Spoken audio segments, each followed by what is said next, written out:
The greatest misunderstanding surrounding narcissistic relationships is the belief that the hardest moment is living with the narcissistic individual. While the relationship itself can be emotionally exhausting and psychologically damaging, countless survivors describe something even more difficult: the period immediately following separation. From the outside, leaving a toxic relationship appears to be the beginning of freedom, yet internally it often feels like the beginning of an emotional collapse. Friends and family may wonder why someone who escaped manipulation, humiliation, and emotional neglect continues thinking about the very person who caused so much suffering.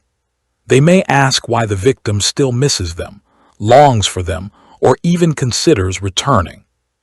This apparent contradiction has puzzled psychologists for decades, but modern research in attachment theory, trauma psychology, behavioral neuroscience, and interpersonal abuse reveals that the answer is far more complex than simple love.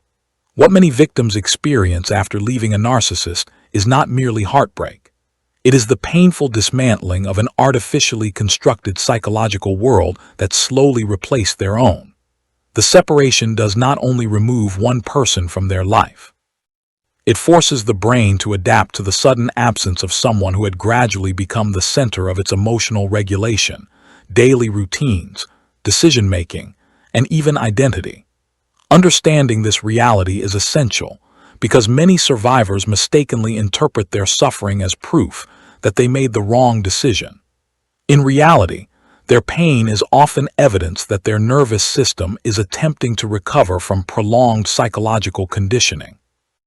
Love itself is among the most complicated emotional experiences the human brain can produce. Contrary to popular belief, love is not generated by a single emotion or a single area of the brain.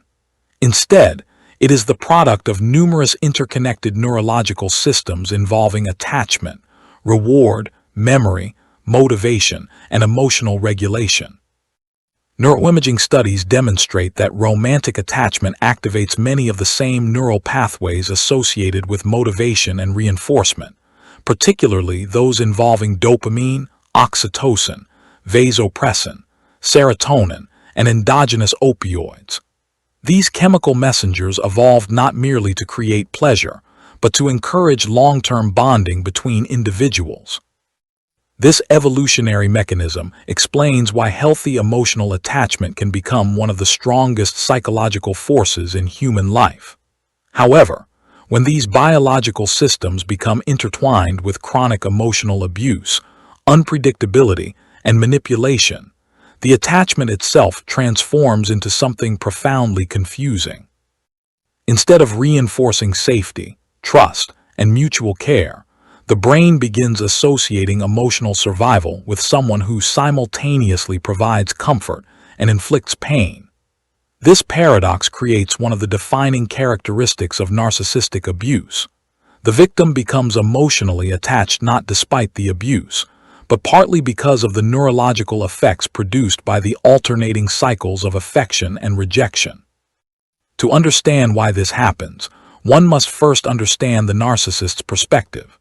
Individuals with strong narcissistic traits rarely approach relationships in the same manner as emotionally healthy people. Rather than seeking mutual intimacy, shared vulnerability, or authentic partnership, they often evaluate others according to one primary question: how useful can this person become to me? This usefulness may involve admiration, emotional support, financial resources, social status, professional advancement, physical attractiveness, domestic responsibilities, or simply constant validation. Because their internal sense of self is often fragile despite outward confidence, they continuously search for external sources capable of stabilizing their self-image. This is why timing becomes one of their most effective psychological weapons. They frequently enter another person's life during moments of exceptional vulnerability, not because vulnerability attracts compassion, but because vulnerability lowers psychological defenses. Imagine someone emerging from the painful end of a marriage after years of emotional investment. Another individual may have recently lost a parent, experienced financial ruin, relocated to a new city, or struggled through severe loneliness. During such periods, the human brain naturally searches for safety, reassurance, and emotional connection. This response is deeply rooted in biology. Under conditions of prolonged stress, the nervous system activates survival mechanisms designed to seek social support because, throughout human evolution, survival often depended upon remaining connected to trusted members of one's community. Consequently, periods of grief and uncertainty increase openness to emotional bonding. This openness is not a personal weakness. It represents one of humanity's oldest survival strategies. Unfortunately, individuals skilled in psychological manipulation understand, consciously or unconsciously, that these moments present unique opportunities. Rather than arriving as obvious predators, narcissists often appear remarkably compassionate, attentive, and emotionally available. They seem to understand every fear without lengthy explanations. They appear to listen with extraordinary patience. They provide reassurance exactly when it is needed. Conversations feel unusually deep. They claim to have experienced similar pain. They insist they have finally found someone who truly understands them as well. Many victims later describe the beginning of the relationship as almost magical because it seemed to solve emotional problems that had felt unbearable only days or weeks before. This phenomenon is commonly referred to as idealization or love bombing. Although it may resemble genuine affection, its psychological function differs significantly. Instead of gradually developing trust through consistent behavior over time, the narcissist accelerates emotional intimacy at a pace that overwhelms normal psychological caution. Healthy relationships typically evolve through predictable stages. Individuals learn each other's personalities slowly. Trust develops through repeated experiences. Compatibility is tested across different situations. Boundaries are respected while emotional closeness increases naturally. In contrast, narcissistic relationships often skip these developmental stages entirely. The narcissist creates an illusion of extraordinary compatibility almost immediately. They may describe the relationship as destiny, soulmates, or a once-in-a-lifetime connection. Compliments become excessive. Promises about the future appear astonishingly early. The victim begins feeling uniquely valued in ways they may never have experienced before. While this intense affection feels deeply comforting, it also serves another purpose. It establishes an emotional baseline against which all future interactions will be compared. Later, when affection disappears and criticism replaces admiration, the victim desperately attempts to recover the loving version of the narcissist they first encountered. At this stage, the victim rarely notices that the relationship is becoming psychologically asymmetrical. Every act of kindness increases emotional investment. Every intimate conversation strengthens attachment.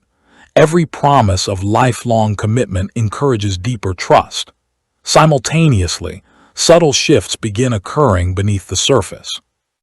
The narcissist gradually gathers extensive information about the victim's emotional history, insecurities, childhood experiences, previous relationships, fears, ambitions, regrets, and unmet needs.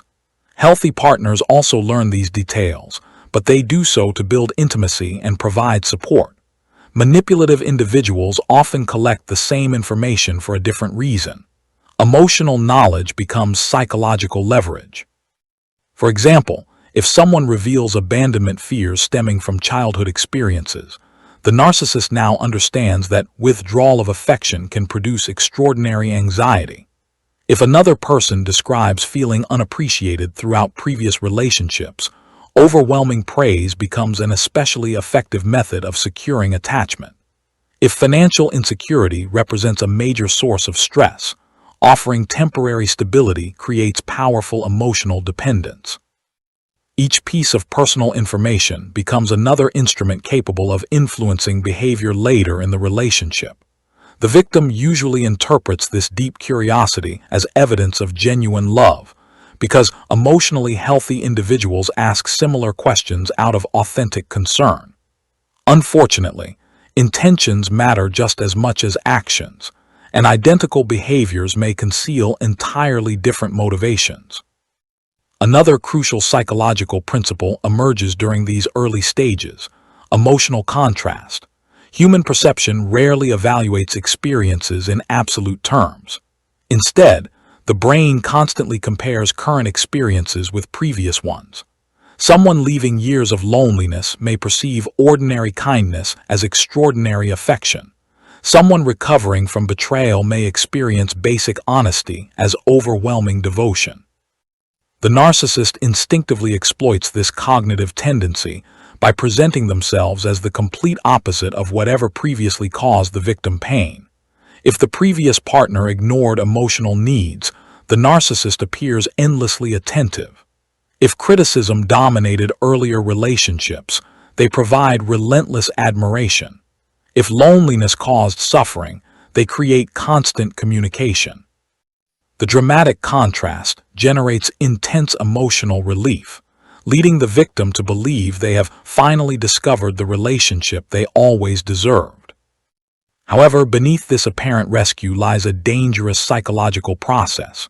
Gradually, the victim begins associating emotional stability not with their own resilience, family support, personal achievements, or inner strengths, but exclusively with the narcissist's presence. Without realizing it, they transfer increasing portions of their emotional regulation to another individual. This transfer occurs slowly enough that it feels natural. The narcissist becomes the first person they want to call after receiving good news. They become the first source of comfort after stressful events. Daily routines increasingly revolve around maintaining harmony within the relationship. Independent hobbies receive less attention. Friendships become secondary. Personal goals are postponed. None of these changes appear alarming individually. Collectively, however, they represent the gradual construction of psychological dependence. This process becomes even more dangerous because human memory naturally prioritizes emotionally intense experiences. Neuroscientists have demonstrated that emotionally charged events are encoded more deeply than ordinary experiences due to increased activation of the amygdala and hippocampus. Consequently, the extraordinary affection shown during idealization leaves disproportionately powerful memories. Long after the relationship deteriorates, survivors often continue comparing present reality to those early moments of apparent perfection. They ask themselves where that loving person disappeared or what mistake caused the dramatic transformation. Many spend years searching for answers because they assume the idealized version represented the narcissist's authentic personality, while the abuse reflected temporary stress. In reality, the opposite is often closer to the truth. The carefully constructed savior was frequently a performance designed to establish attachment before the relationship shifted toward control. One of the most tragic aspects of this entire process is that the victim's willingness to trust originated from qualities that are fundamentally healthy. Compassion, hope, forgiveness, optimism, empathy, and the desire to believe in another person's goodness are not character flaws. These qualities form the foundation of meaningful human relationships. Yet in the presence of a manipulative personality, these very strengths become vulnerabilities that can be exploited. The survivor often blames themselves for being naive or foolish, overlooking the fact that trusting another human being is not inherently irrational. What makes narcissistic abuse so devastating is precisely that it weaponizes the very psychological capacities that normally allow people to build loving families, enduring friendships, and supportive communities. The tragedy, therefore, is not that the victim possessed too much love, but that someone recognized that love as an opportunity for exploitation rather than a gift deserving protection. As this foundation becomes firmly established, the relationship enters a far more dangerous stage. The warmth that initially created safety slowly transforms into unpredictability. Affection becomes conditional, criticism becomes increasingly frequent, boundaries begin disappearing, and the subtle mechanisms of psychological control start replacing genuine intimacy. Without realizing it, the victim is no longer simply participating in a relationship. They are gradually entering one of the most destructive interpersonal dynamics recognized in modern psychology, the cycle of narcissistic abuse. The transition from idealization to abuse rarely happens overnight. If it did, very few people would remain in the relationship long enough for the narcissist to establish lasting control.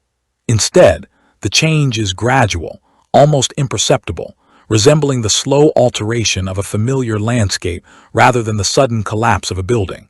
Small criticisms replace compliments. Minor disappointments interrupt moments of affection.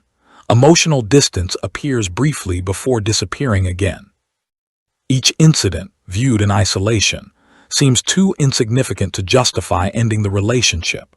Yet over weeks, months, or even years, these seemingly minor events accumulate into a systematic restructuring of the victim's psychological reality. By the time the abuse becomes unmistakable, the emotional foundation established during the early stages has already become deeply embedded within the brain's attachment system, making departure far more difficult than outsiders can imagine.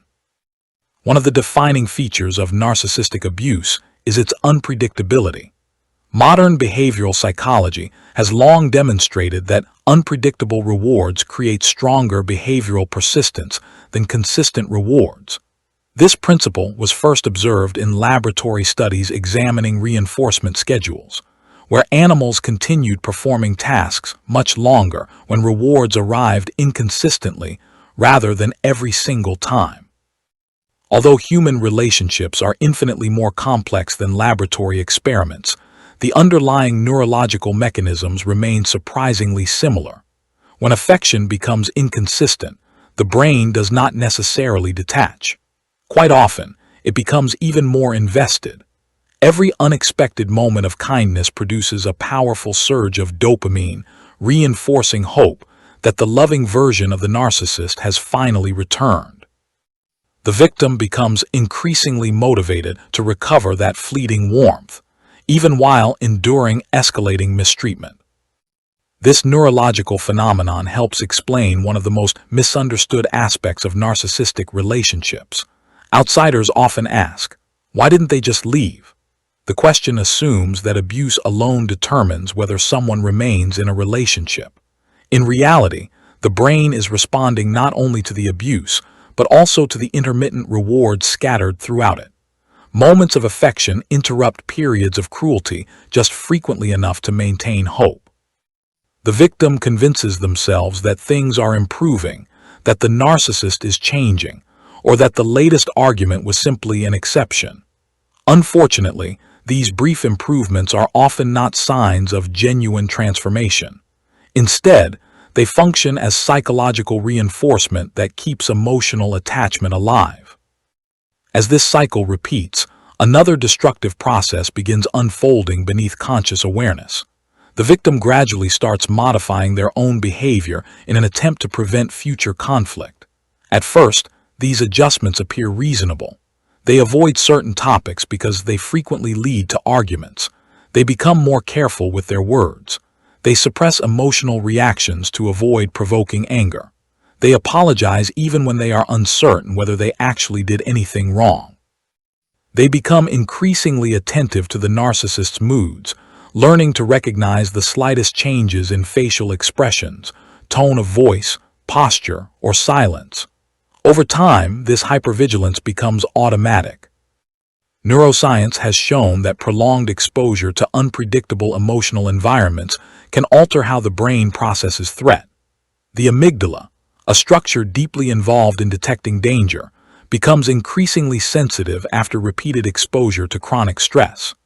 Simultaneously, elevated cortisol levels associated with long-term psychological distress can impair functions of the prefrontal cortex, the region responsible for logical reasoning, emotional regulation, and decision-making. As these changes accumulate, the victim begins living in a continuous state of heightened alertness. Even during peaceful moments, part of the brain remains occupied with anticipating the next emotional explosion. Everyday life transforms into a constant effort to predict, prevent, and survive conflict. Ironically, this adaptation often convinces victims that they are becoming stronger because they learn to manage increasingly difficult situations. In reality, they are becoming psychologically conditioned to tolerate abnormal levels of emotional instability. What once seemed unacceptable gradually begins feeling ordinary. This phenomenon is known in psychology as normalization. Human beings possess extraordinary adaptability, a quality that allows survival under remarkably difficult circumstances. However, this same adaptability can become dangerous when it adjusts people to environments that should never be accepted as normal. Repeated exposure to disrespect, manipulation, intimidation, gaslighting, and emotional neglect slowly shifts internal standards until abuse itself becomes familiar. Gaslighting deserves particular attention because it attacks one of the most fundamental aspects of psychological stability: confidence in one's own perception of reality. Rather than openly denying every event, effective gaslighting often involves introducing just enough uncertainty to make the victim question their own memory, judgment, and emotional responses. The narcissist may insist that conversations never occurred, reinterpret previous events in completely different ways, accuse the victim of being overly sensitive, or claim that obvious insults were merely jokes misunderstood by someone emotionally unstable. After enough repetition, the victim begins second-guessing even their clearest recollections. They may start documenting conversations, replaying arguments repeatedly in their minds, or seeking constant reassurance from others because they no longer trust their own perception. Cognitive psychologists explain that human memory is reconstructive rather than photographic. Every recollection involves reconstruction influenced by emotions, expectations, and later experiences. Gaslighting exploits this natural characteristic of memory. Instead of creating false memories outright, it repeatedly challenges confidence in existing ones until uncertainty replaces certainty. Once self-doubt becomes chronic, external control becomes dramatically easier because individuals who distrust themselves naturally rely more heavily on those who appear confident, even when that confidence is entirely deceptive. Gradually, another transformation begins. The victim's sense of identity starts shrinking. This process rarely announces itself dramatically. It unfolds quietly through hundreds of daily compromises. Personal opinions become less important because disagreement often triggers conflict. Hobbies gradually disappear because they consume time the narcissist demands. Friendships weaken because maintaining them creates jealousy or criticism. Career ambitions become secondary to preserving relationship stability. Family relationships become strained after repeated accusations that relatives are interfering, manipulative, or unsupportive. One by one, the independent pillars supporting the victim's identity begin disappearing. Psychologists often describe identity as a network rather than a single characteristic. Healthy individuals derive self-worth from numerous interconnected sources: family, friendships, education, work, personal values, spirituality, creativity, physical health, hobbies, community involvement, and long-term goals. When one area experiences difficulty, the remaining areas continue providing stability. Narcissistic relationships gradually dismantle this network until nearly every source of emotional validation becomes concentrated in a single individual. Once this consolidation occurs, losing the relationship feels psychologically equivalent to losing one's entire life because, in many respects, the relationship had become the organizing principle around which everything else revolved. Isolation plays an essential role in this transformation. Contrary to popular stereotypes, narcissists do not always forbid contact with friends or family outright. Such direct control would often appear too obvious. Instead, isolation usually develops through subtle psychological pressure. Friends are described as jealous. Family members supposedly fail to understand the relationship. Coworkers are portrayed as untrustworthy. Every external relationship gradually becomes associated with conflict, until maintaining social connections requires more emotional energy than abandoning them. Eventually, the victim withdraws voluntarily, believing the decision originated entirely from themselves. Social neuroscience consistently demonstrates that meaningful human connection functions as one of the brain's most important protective factors against psychological distress. Strong social support reduces stress hormones, improves emotional resilience, strengthens problem-solving abilities, and lowers the risk of anxiety and depression. Isolation removes these protective mechanisms precisely when they are needed most. Without alternative perspectives, the narcissist's version of reality becomes increasingly dominant. The victim loses opportunities to receive feedback that their experiences are abnormal because the very people capable of providing such feedback have gradually disappeared from daily life. As the external world shrinks, the narcissist constructs an alternative psychological universe governed by entirely different rules. In this parallel world, affection must be earned rather than freely given. Respect depends upon obedience rather than mutual dignity. Boundaries are interpreted as selfishness. Independence becomes betrayal. Questions become accusations. Honest disagreements become evidence of disloyalty. The victim slowly adapts to these distorted rules because violating them repeatedly produces emotional punishment. Eventually, behaviors that once seemed absurd begin feeling necessary for survival. This explains why many survivors later struggle to understand their own actions during the relationship. They remember apologizing for things they never did, abandoning deeply held values, tolerating repeated humiliation, or sacrificing important opportunities without fully understanding why. The answer lies not in weakness, but in prolonged psychological adaptation. Under chronic stress, the human brain prioritizes immediate survival over long-term autonomy. Maintaining temporary peace becomes more important than preserving personal identity, because the nervous system interprets conflict as a constant threat, requiring immediate resolution. Trauma researchers have increasingly recognized that prolonged emotional abuse often produces symptoms resembling those observed after other forms of chronic trauma. Hypervigilance, intrusive memories, emotional numbing, concentration difficulties, disrupted sleep, exaggerated startle responses, persistent shame, and profound exhaustion become common experiences.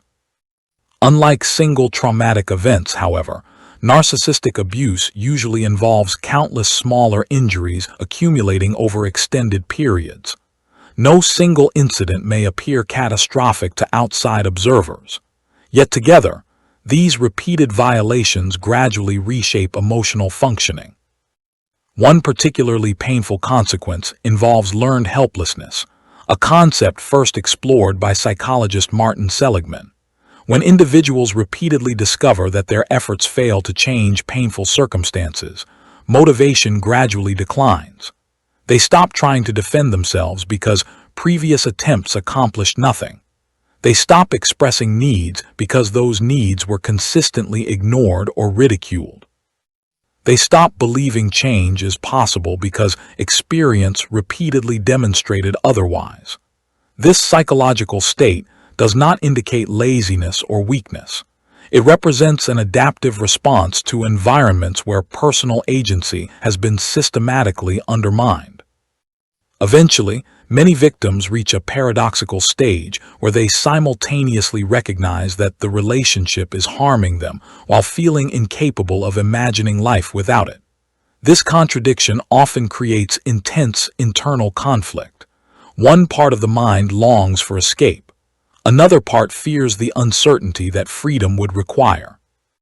Since the narcissist has gradually become the primary source of emotional regulation, leaving now threatens not only the relationship, but also the entire psychological structure built around it. The victim is no longer simply afraid of losing another person. They fear losing the only emotional system they have known for years.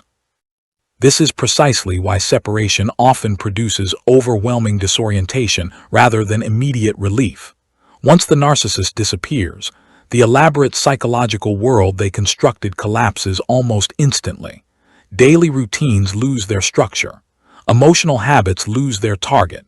Decisions that once revolved around avoiding conflict suddenly lack direction. Silence replaces constant emotional stimulation. The nervous system, conditioned to anticipate unpredictability every day, struggles to adapt to an environment where the familiar source of stress has vanished. Instead of experiencing peace, many survivors encounter something they never expected: an immense psychological void. That void is not evidence that the narcissist was truly their soulmate. It is evidence that prolonged emotional conditioning fundamentally altered the way their brain organized safety, attachment, and identity. Understanding this distinction becomes essential because the next stage after separation is often the most dangerous of all. It is during this period of overwhelming emptiness, emotional withdrawal, and confusion that survivors become most vulnerable to returning to the very relationship that nearly destroyed them. The psychological battle has not ended with the breakup. In many ways, it has only just begun. When most people imagine the end of a toxic relationship, they picture a moment of liberation. They imagine the victim walking away, closing the door, and immediately beginning a happier chapter of life. While this narrative is emotionally satisfying, it rarely reflects psychological reality. For survivors of narcissistic abuse, separation often marks the beginning of one of the most confusing and emotionally exhausting periods they will ever experience. Instead of relief, many encounter profound loneliness. Instead of certainty, they experience relentless doubt. Instead of feeling stronger, they often feel emotionally shattered. This contradiction causes enormous guilt because they mistakenly interpret their suffering as evidence that they still love the narcissist. In truth, what they are experiencing is usually the collision between biological attachment, psychological conditioning, unresolved trauma, and the sudden collapse of a world that had gradually become their emotional reality. The human brain is remarkably resistant to sudden change. Throughout evolution, familiarity often signaled safety, while uncertainty represented potential danger. This evolutionary tendency remains deeply embedded within modern nervous systems. Even unhealthy environments can become psychologically familiar if exposure continues long enough.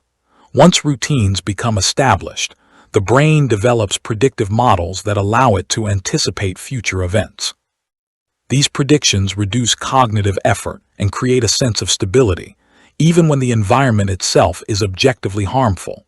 Consequently, when a narcissistic relationship ends, the brain loses not only the person, but also the predictable emotional patterns it had spent months or years learning to navigate.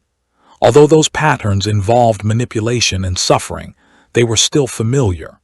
The unfamiliarity of freedom therefore feels frightening rather than comforting. This explains why many survivors describe an overwhelming sense of emptiness immediately after separation. Their daily lives had gradually become organized around anticipating the narcissist's moods, preventing conflict, managing emotional crises, and seeking brief moments of approval. Every morning, every decision, every conversation unconsciously revolved around another person's emotional state. Once that person disappears, the countless mental processes devoted to monitoring them suddenly become unnecessary. Yet the brain does not immediately know how to redirect this enormous amount of psychological energy. The result is a painful vacuum that many mistake for loneliness or love. Neuroscientists often compare emotional attachment to deeply established neural pathways. The more frequently a particular emotional pattern repeats, the stronger the associated neural connections become through a process known as neuroplasticity. Contrary to popular belief, neuroplasticity is not always beneficial. While it allows learning and recovery, it also enables unhealthy habits, addictions, and traumatic responses to become deeply ingrained. Years spent constantly thinking about the narcissist strengthen neural circuits that automatically redirect attention toward them. Even after physical separation, these pathways continue operating. The survivor repeatedly remembers conversations, imagines future interactions, replays arguments, and wonders whether reconciliation might somehow restore emotional stability. These recurring thoughts are not necessarily deliberate choices. They are often the brain following pathways that have become highly efficient through constant repetition. This neurological process closely resembles what occurs during substance withdrawal. Although romantic attachment and drug addiction are obviously different experiences, they activate several overlapping reward systems involving dopamine and other neurotransmitters responsible for motivation and reinforcement. During the relationship, moments of affection, approval, or reconciliation produced powerful chemical rewards. Because these rewards arrived unpredictably, they became even more neurologically significant. Once the relationship ends, those intermittent rewards disappear abruptly. The nervous system reacts by generating intense cravings, obsessive thinking, emotional distress, and powerful urges to restore contact. This comparison does not suggest that love itself is a disease. Rather, it illustrates how chronic psychological manipulation can transform healthy attachment into something resembling behavioral dependence. Many survivors become frightened by the intensity of these emotional cravings. They assume that such overwhelming longing proves they have lost the love of their life. In reality, withdrawal often produces emotional sensations almost indistinguishable from romantic longing. The body does not always distinguish between missing someone who nurtured genuine intimacy and craving the emotional highs associated with intermittent reinforcement. Both experiences activate overlapping biological systems. Compounding this confusion is the remarkable selectivity of human memory. Contrary to common assumptions, memory does not function as an objective recording device. It reconstructs past experiences according to emotional significance, present mood, and cognitive biases. During periods of grief, the brain often emphasizes positive memories while minimizing negative ones. Psychologists refer to this phenomenon as rosy retrospection, a tendency to remember previous experiences more favorably than they were actually lived. Within narcissistic relationships, rosy retrospection becomes particularly dangerous because the relationship itself already contained rare but emotionally intense moments of affection. After separation, these isolated positive experiences dominate conscious awareness while years of manipulation, criticism, humiliation, and emotional neglect fade temporarily into the background. Survivors begin remembering vacations instead of arguments, affectionate messages instead of cruel insults, brief moments of tenderness instead of prolonged emotional abandonment. They ask themselves whether things were really as bad as they seemed. This selective remembering creates fertile ground for self-doubt. Many survivors also become haunted by a different question. What if I had tried harder? This thought reflects another powerful psychological phenomenon known as counterfactual thinking, the tendency to imagine alternative versions of past events in which different choices supposedly would have produced better outcomes. Counterfactual thinking can be useful after ordinary mistakes because it encourages learning. However, within narcissistic relationships, it often becomes deeply destructive. The survivor repeatedly invents hypothetical scenarios in which greater patience, better communication, increased understanding, or stronger emotional control might have saved the relationship. The problem with this reasoning is that it assumes both individuals were working toward the same goal. Healthy relationships involve two people attempting to solve shared problems. Narcissistic relationships often involve one person seeking mutual understanding, while the other seeks control, validation, or dominance. No amount of improved communication can permanently repair a relationship in which manipulation itself has become one partner's primary interpersonal strategy. Consequently, Survivors frequently blame themselves for failing to accomplish something that was never realistically within their power. While these internal battles continue, the narcissist may begin employing one of the most well-documented manipulation strategies observed after separation: hoovering. The term derives from the vacuum cleaner brand because its purpose is to draw the former partner back into the relationship. Hoovering rarely begins with dramatic declarations of love. Instead, it often starts subtly. An unexpected message appears asking how the survivor has been doing. A forgotten personal item suddenly becomes urgent to retrieve. Mutual friends mention that the narcissist has changed dramatically.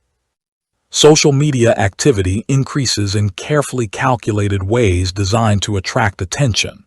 Birthdays, anniversaries, holidays, and emotionally significant dates become opportunities for renewed contact. At first glance, these gestures may appear harmless or even sincere. Many survivors desperately hope the narcissist has finally recognized the damage they caused.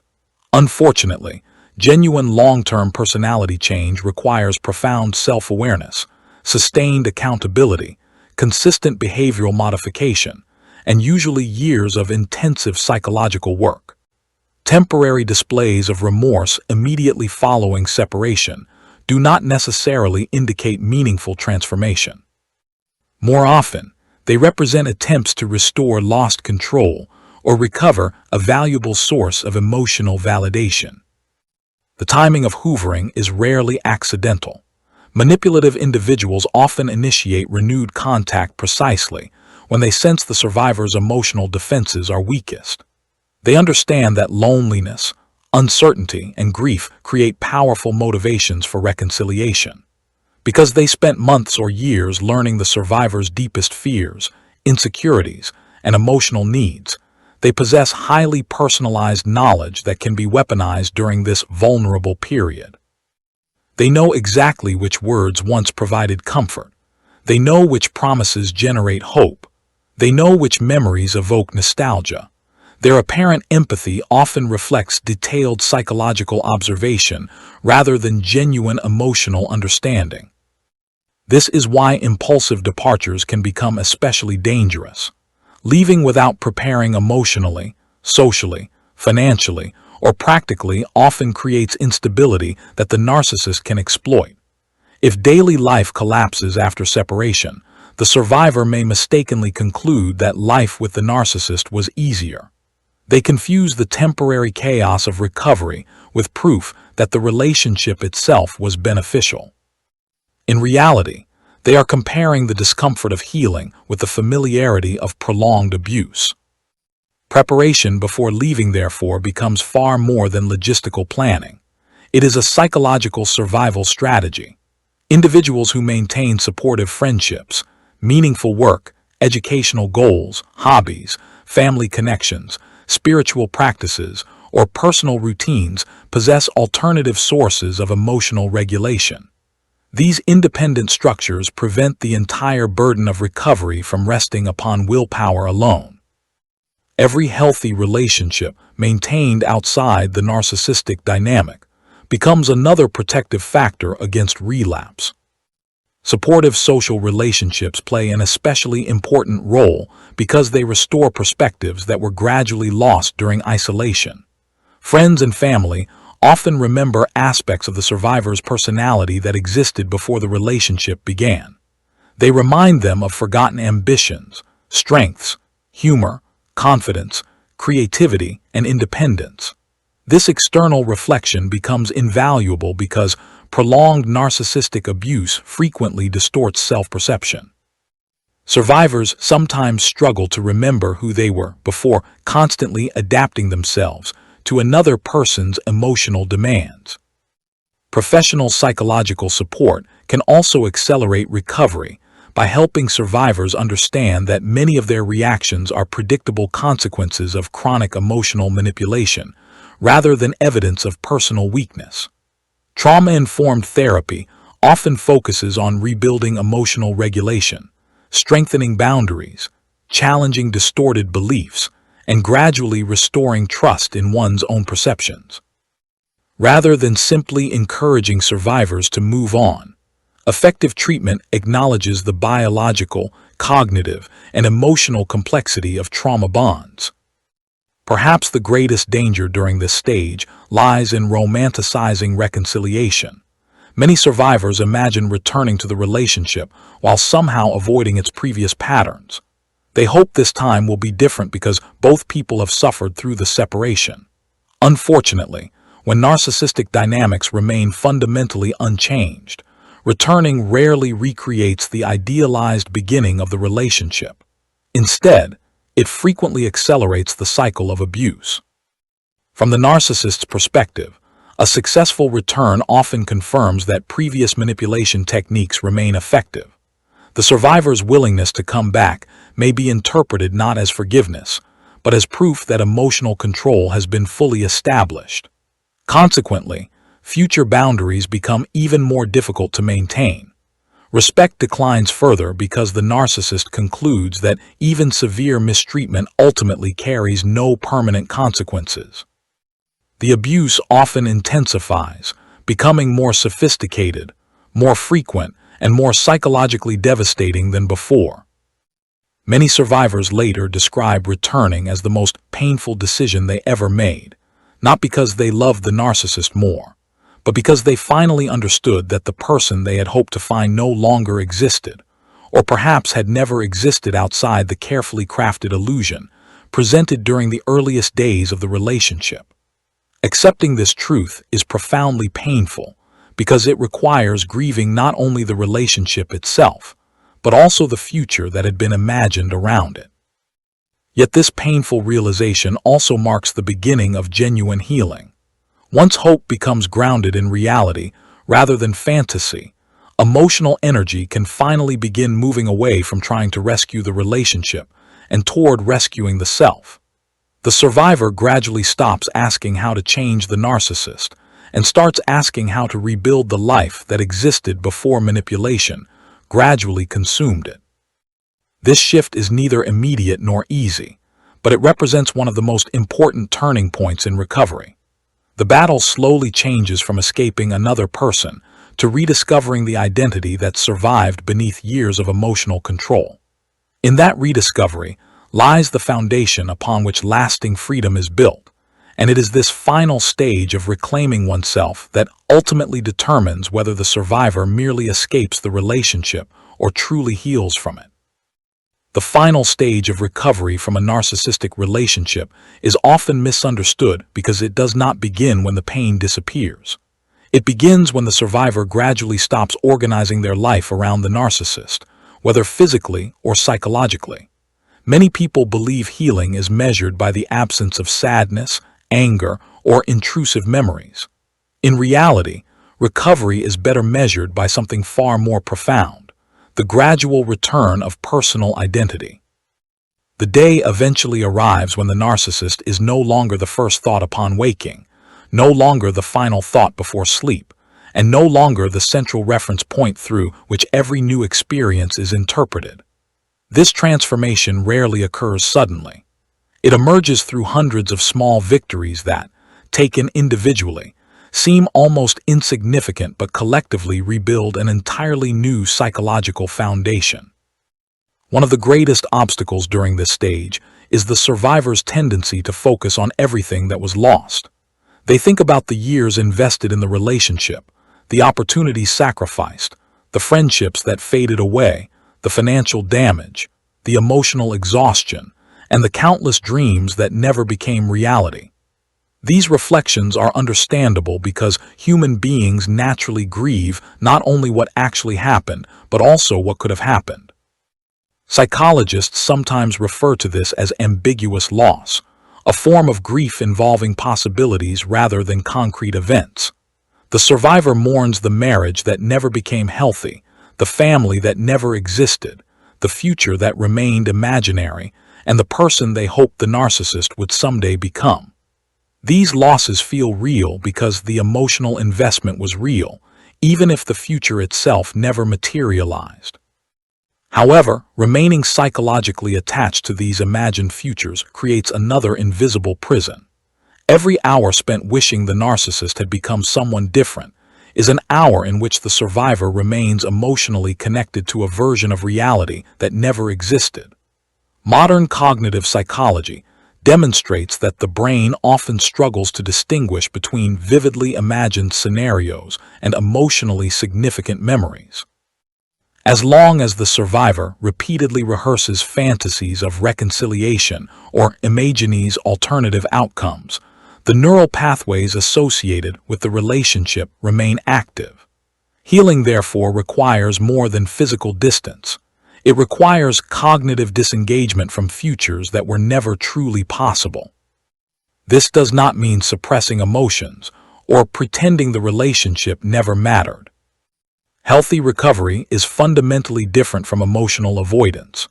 Emotional suppression often increases psychological distress because unprocessed emotions continue influencing thoughts and behavior beneath conscious awareness. Instead, healing involves acknowledging painful experiences honestly while refusing to allow those experiences to dictate one's future identity. Acceptance does not mean approval.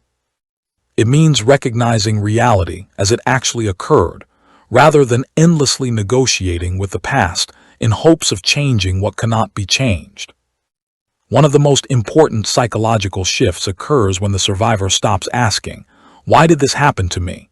and begins asking, "What can I build from here?" Although these questions appear similar, they activate very different cognitive processes. The first keeps attention fixed on understanding the narcissist's behavior. The second redirects attention toward rebuilding personal agency. This shift represents the movement from rumination to growth. Rumination is one of the brain's default responses to unresolved emotional experiences. It involves repeatedly thinking about the same events without reaching meaningful conclusions. Neuroscientific research suggests that excessive rumination maintains activation within brain networks associated with self-referential thinking, making depression and anxiety more persistent. Survivors often replay conversations thousands of times, searching for hidden meanings, overlooked warning signs, or decisive moments when everything changed. While brief reflection promotes learning, chronic rumination rarely produces new insight. Instead, it repeatedly activates the emotional pain associated with the original experience. Breaking this cycle requires the development of new sources of meaning. Human identity cannot simply be restored by removing a narcissist from one's life.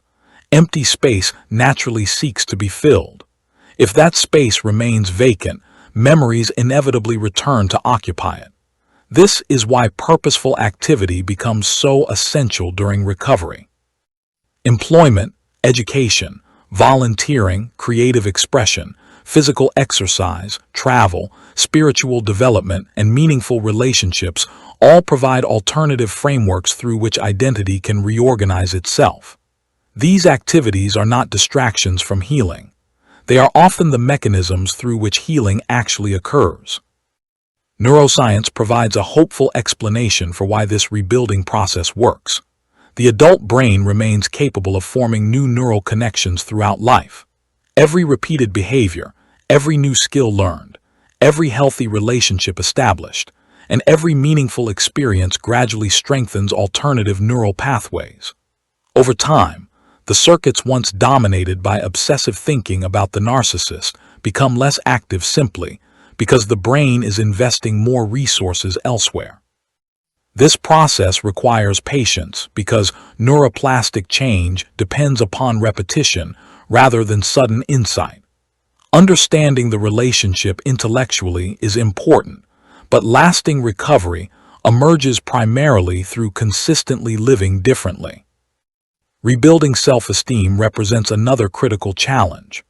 Narcissistic abuse frequently erodes confidence so gradually that survivors no longer recognize how profoundly their self-image has changed. Constant criticism, blame shifting, impossible expectations, emotional invalidation, and repeated boundary violations teach the brain to anticipate failure and rejection. Eventually, the survivor begins evaluating themselves through the narcissist's distorted perspective rather than through objective reality. This internalized criticism often persists long after the relationship ends. Psychological research consistently demonstrates that self-esteem cannot be restored through positive affirmations alone. Genuine confidence develops from repeated experiences of competence, autonomy, and meaningful accomplishment. Each personal goal achieved, each healthy boundary maintained, each difficult decision made independently, and each respectful relationship formed provides concrete evidence that contradicts the distorted beliefs implanted during the abusive relationship. Confidence therefore returns not because someone tells the survivor they are valuable, but because lived experience repeatedly demonstrates that they are capable, resilient, and deserving of respect. An equally important part of recovery involves learning to trust again. This challenge extends beyond romantic relationships. Many survivors begin questioning their judgment entirely. They wonder how they failed to recognize manipulation earlier. They fear making similar mistakes in future friendships, business partnerships, or intimate relationships. While understandable, this fear sometimes leads to emotional isolation that becomes another form of imprisonment. Healthy trust is neither blind optimism nor permanent suspicion. It develops gradually through observation, consistency, and mutual respect. One of the most valuable lessons survivors eventually learn is that trust should not be granted immediately simply because someone appears charming or emotionally intense. Instead, trust is something that grows slowly as another person's actions repeatedly align with their words over time. Consistency becomes more meaningful than charisma. Respect becomes more important than excitement. Emotional stability becomes more attractive than dramatic intensity. These shifts reflect not cynicism but psychological maturity developed through difficult experience. Forgiveness is another concept that often creates confusion during recovery. Many people assume healing requires forgiving the narcissist. However, psychological well-being does not necessarily depend upon reconciliation or excusing abusive behavior. Forgiveness, when it occurs naturally, is a personal process rather than an obligation. What recovery does require is releasing the expectation that the narcissist will someday provide closure, admit responsibility, or validate the survivor's suffering. Waiting for such acknowledgement often prolongs emotional dependence, because it places healing in the hands of the very person who caused the injury. True closure emerges internally rather than externally. It arrives when the survivor no longer requires explanations that may never come. They recognize that understanding every detail of the narcissist's psychology is less important than understanding the lessons necessary to protect themselves moving forward. The unanswered questions gradually lose their urgency, because they no longer determine future choices. Perhaps the most profound transformation occurs when survivors begin recognizing strengths they never realized they possessed. Enduring prolonged psychological abuse demands extraordinary resilience, even if that resilience was previously devoted merely to survival. Once redirected toward personal growth, the same persistence that once maintained an unhealthy relationship becomes the persistence required to build a healthier life. The empathy that was once exploited becomes the foundation for healthier relationships with emotionally mature individuals. The patience once consumed by endless conflict becomes patience invested in long-term personal development. Even painful experiences, when fully processed, can increase emotional intelligence, compassion, discernment, and wisdom. This perspective reflects a concept known in psychology as post-traumatic growth. Post-traumatic growth does not imply that trauma itself is beneficial or desirable. Rather, it describes the remarkable capacity of some individuals to develop greater appreciation for life, stronger relationships, deeper personal strength, clearer priorities, and increased psychological resilience after successfully processing profoundly difficult experiences. Growth does not erase suffering, but it demonstrates that suffering does not possess the final word. There is another realization that many survivors eventually describe as life-changing. Throughout the relationship, they believed they were constantly fighting to keep another person from leaving. After healing, they recognized that the person who had been disappearing all along was themselves. Every compromise made against their values, every boundary abandoned, every dream postponed, and every part of their personality hidden represented another small departure from their authentic identity. The greatest loss was never simply the relationship. It was the gradual erosion of the self. This realization completely changes the meaning of victory.